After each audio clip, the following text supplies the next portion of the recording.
নিষিদ্ধ সংগঠন ছাত্রলীগের বাগেরহাটের নেতা সাদ্দামের স্ত্রী ও সন্তানের মরদেহ নিজ গ্রাম ডাঙ্গায় পারিবারিক কবরস্থানে দাফন করা হয়েছে। প্যারোলে মুক্তি না পাওয়ায় জানাজাতেও অংশ নিতে পারেননি সাদ্দাম। শেষবারের মতো দেখতে বাগেরহাট থেকে যশোর কারাগারে নেওয়া হয় স্ত্রী সন্তানের মরদেহ। এই ঘটনায় দেশজুড়েই তৈরি হয় ব্যাপক সমালোচনা। সে তো কোনো খুনি না, তার ছোটখাটো মামলা, তারা কেন জানলো না? কারাফটকেই শেষবারের মতো দেখলেন মৃত স্ত্রী আর শিশু সন্তানকে। জানাজায় অংশ নেওয়ার সুযোগ হয়নি নিষিদ্ধ সংগঠন ছাত্রলীগের বাগেরহাট সদর শাখার সভাপতি জুয়েল হাসান সাদ্দামের। অনলাইন অফলাইন সবখানেই এই নিয়ে চলছে আলোচনা সমালোচনা।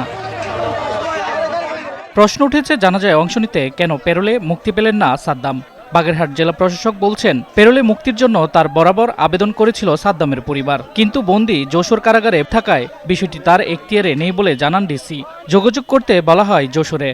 আমাদের এই জুরিসডিকশন সীমাবদ্ধতার কারণে আমরা যশোরে যেতে বলেছি পরবর্তী, এবং আমরা যশোর কারাগারেও কিন্তু আমরা আমাদের জেল সুপার মহোদয়ের মাধ্যমে বলে দিয়েছি যে এরকম একটা বিষয় সেখানে যাচ্ছে আর কি। তো তারা পরবর্তীতে আর করেননি।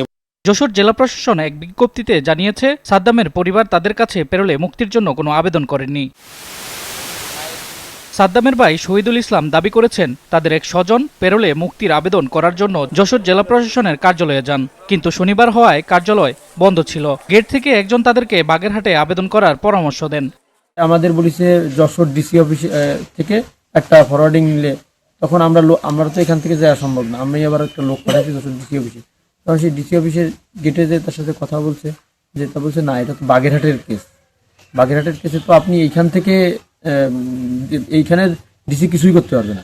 পুলিশ সুপার জানিয়েছেন, সাদ্দামের বিরুদ্ধে স্ত্রীর করা যৌতুকের মামলাসহ বেশ কয়েকটি মামলা রয়েছে। তার স্ত্রী ও সন্তানের মরদেহ উদ্ধারের ঘটনায় তদন্ত চলছে। প্রাথমিকভাবে পুলিশের ধারণা, সন্তানকে হত্যার পর আত্মহত্যা করেন মা। পোস্টমর্টেমের ব্যবস্থা হয়েছে যাতে সঠিক বিষয়টা যাতে চলে আসে এবং আইনানুগভাবে ইনভেস্টিগেশনের পরে কারণটা কি পিছনে পুরো রহস্যটা যাতে উদ্ঘাটিত হয়।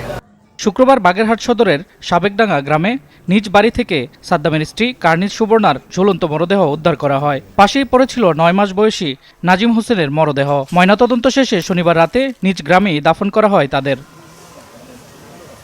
শামস তাবরিজ উচ্ছ্বাস, যমুনা নিউজ।